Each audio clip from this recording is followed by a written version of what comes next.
Assalamualaikum warahmatullahi wabarakatuh. Sampurasun, warga Jabar. Selamat sore ya.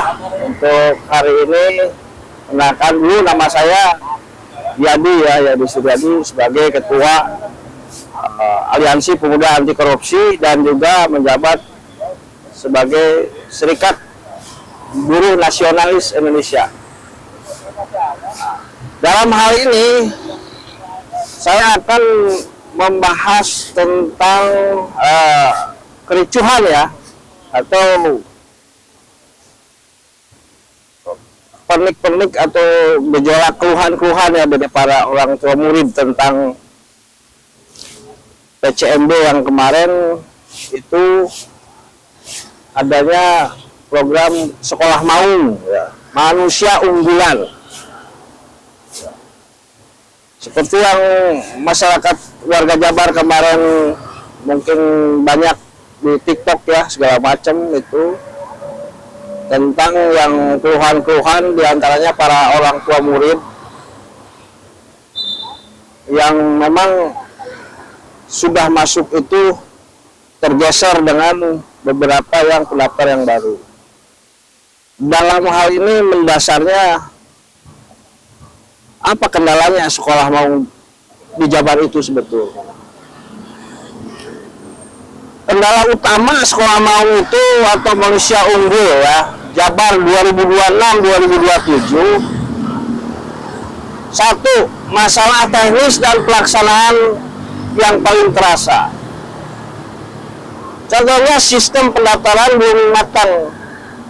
Akses lambat, sering macet, berkas tidak terbaca, nilai tiba-tiba berubah, data NIK tak cocok karena aplikasi diganti dengan disiapkan secara terburu-buru. Jadi seolah-olah ini selalu dipaksakan ya, tidak direncanakan secara matang dampak dan solusinya ya, sehingga menimbulkan keributan yang diantara ini orang-orang tua murid. Kemudian penerapan terkesan terburu-buru, sosialisasi kurang, guru kepala sekolah hingga orang tua belum paham alur dan aturan baru. Itu menurut saya. Kemudian beban kerja sekolah harus dijalankan dua sistem sekaligus ya, sistem biasa ditambah sistem sekolah maung. Kedua, ketimpangan dan keadilan paling banyak disorot. Contoh hanya di sekolah yang sudah unggul, 41 sekolah terpilih sudah duluan punya fasilitas ya, guru dan murid lebih baik. Makin melebarkan jurang dengan sekolah lain, terutama di daerah selatan, pedalaman atau kabupaten. Kemudian sulit dijangkau daerah terpencil, tanpa jalur wilayah zonasi, murid berprestasi dari daerah jauh kesulitan. Biaya tinggal dan transportasi itu menjadi salah satu kendala. Jadi hal-hal itu perlu juga untuk dipikirkan bagaimana supaya tidak membebani para orang tua murid. Kita berbicara tentang sekolah maung ya. Kemudian terancam jadi sekolah elit. Dikhawatirkan hanya anak dan keluarga mampu yang bisa lolos, meski tujuannya untuk semua latar belakang. Dikhawatirkan. Kemudian ketiga, kendala pengelolaan dan sumber daya. Belum ada pedoman operasional lengkap, kurikulum khusus, standar pengajaran penilaian belum seragam dan belum diuji coba. Kemudian distribusi tenaga pendidik belum seimbang. Guru terbaik terpusat di sekolah pusat, sekolah lain makin kekurangan tenaga ahli. Kemudian belum jelas mekanisme pembinaan. Belum ada aturan tegas bagaimana pengawasan, penilaian kinerja hingga sanksi jika melanggar. Keempat, masalah kepercayaan dan transparansi. Sebagai negara demokrasi, sebagai negara republik, kita memerlukan tentunya transparansi. Contohnya khawatir ada rekayasa, seperti kita saksikan kemarin di media-media sosial. Masyarakat curiga nih, masih ada jalur khusus atau titipan meski gubernur tegas melarang. Indikasi. Kemudian aturan sering berubah di tengah jalan. Bikin bingung panitia maupun calon siswa bagi para orang tua murid. Kemudian saya tuturkan beberapa urutan kendala paling serius ya, paling ringan juga. Satu, melebarkan ketimpangan antar sekolah. Perlu kita mentransparansikan hal ini supaya masyarakat lebih paham dan lebih tahu. Nah, paling sering disorot dan dianggap masalah terbesar antaranya sekolah yang sudah punya fasilitas lengkap, guru mumpuni, dan akses mudah malah makin diperkuat dukungan dana dan sarana khusus. Kita perlu juga untuk pemerintah bahwa tidak boleh memilih atau memilah, karena dalam sekolah itu semua warga negara berhak untuk mendapatkan pendidikan yang layak. Kemudian sebaliknya sekolah di wilayah selatan ya, pedalaman atau daerah tertinggal makin tertinggal jauh. Dalam hal ini tidak boleh dikelompok-kelompokkan, semua sekolah itu harus sama. Yang seperti tadi saya jabarkan di atas, turutannya ke bawah. Kemudian dikhawatirkan melahirkan dua kelas pendidikan yang berfasilitas mewah dan yang berjalan seadanya. Karena sekolah Maung ini dipilih bertahap, tidak semua rata. Kedua, persiapan belum matang, dijalankan hanya terburu-buru, terkesannya terburu-buru ini. Contohnya, belum ada peraturan pelaksana yang lengkap dan baku, namun sudah langsung diberlakukan. Kemudian sosialisasi sangat kurang. Kepala sekolah, guru, bahkan dinas terkait pun masih banyak yang belum paham mekanisme hak dan kewajibannya. Kemudian sistem pendaftaran dan penilaian sering bermasalah, sering berubah aturan di dalam proses, berubah-ubah. Seperti kemarin banyak diberitakan di medsos. Dan menimbulkan keraguan keadilannya sebelah mana. Jadi pemerintah daerah ini harus jelas mensosialisasikan hal-hal seperti itu. Ketiga, resiko kehilangan guru berpengalaman di lain sekolah. Contohnya, tenaga pendidik berprestasi atau berkualifikasi tinggi banyak ditaruh ke sekolah Maung. Contoh ya, betul nggak? Sekolah biasa jadi makin kekurangan tenaga ahli, kualitas pembelajarannya makin menurun.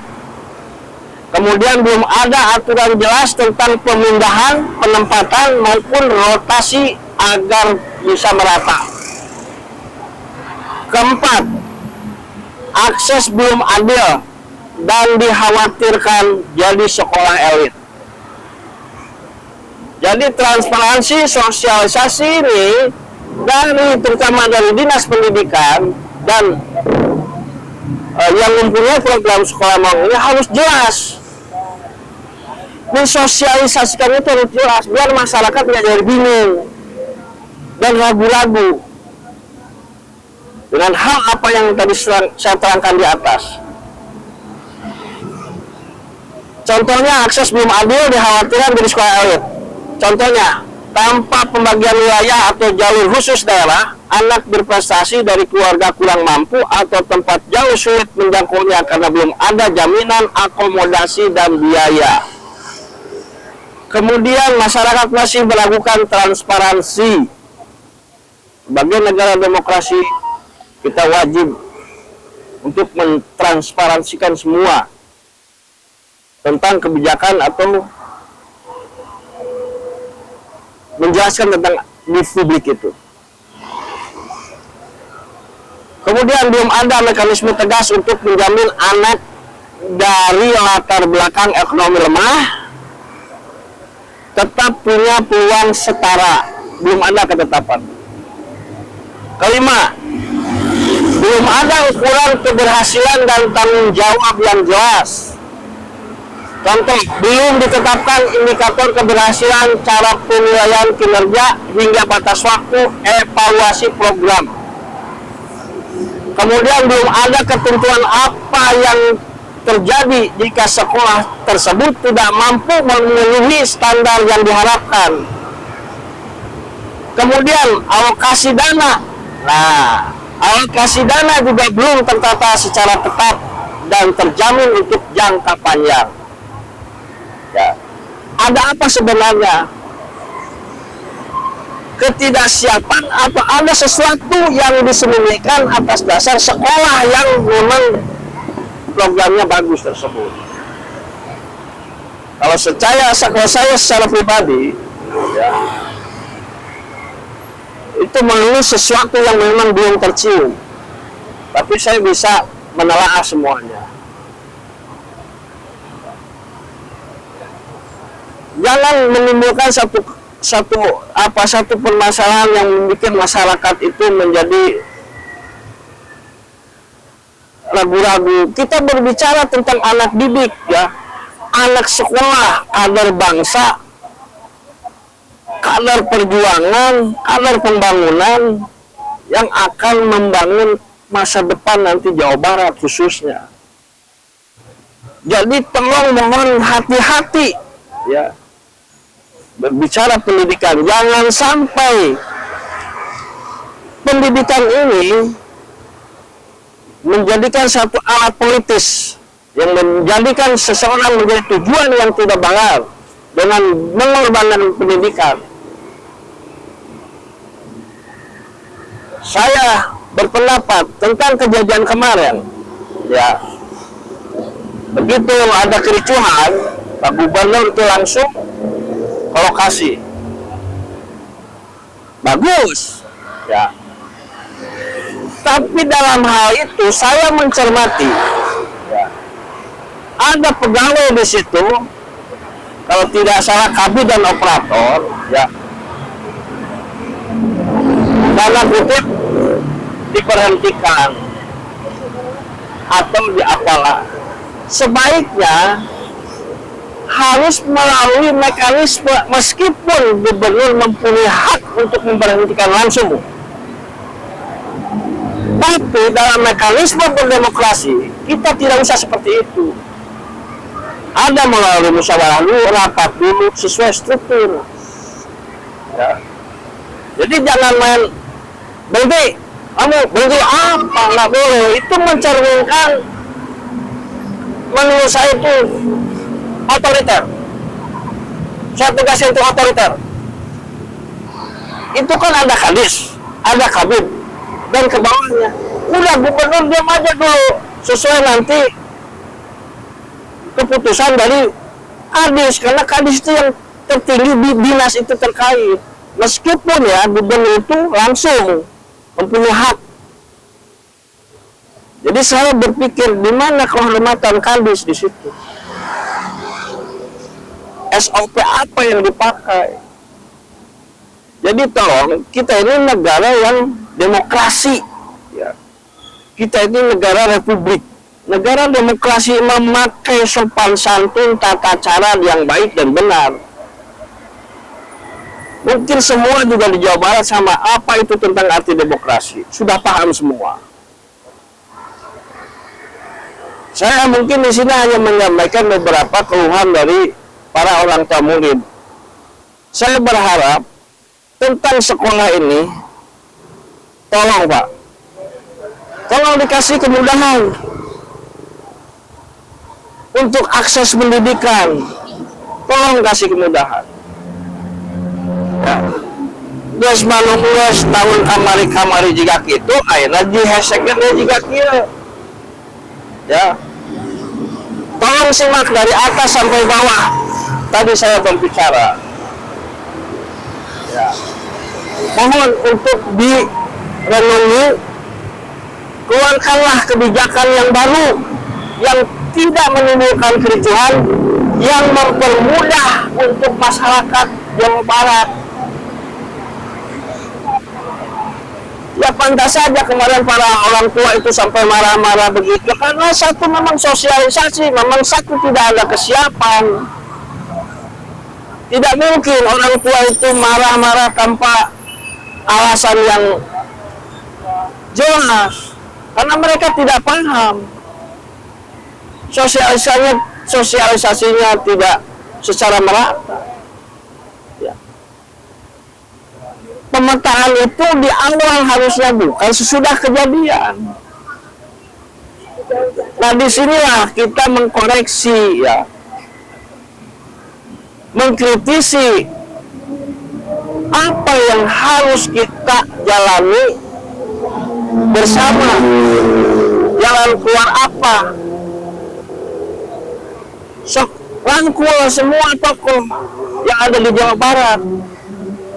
Semua tokoh rangkul, jangan bermain seperti lingkup seperti itu. Intisarinya dari semua tokoh seperti apa? Silakan kumpul, kemudian diintisari, baru sosialisasikan. Ya, mungkin dari saya seperti itu. Tadi tolong disimak dari atas sampai bawah, pernyataan saya seperti itu. Ya. Nggak ada salahnya kalau memang semua tokoh sebelum ada apapun itu surat edaran gubernur itu dipertimbangkan dulu. Yang pertama, setelah ada SE gubernur itu tolong ada solusi. Ya. Solusinya harus yang terbaik untuk siapa? Untuk masyarakat, untuk rakyat. Ya.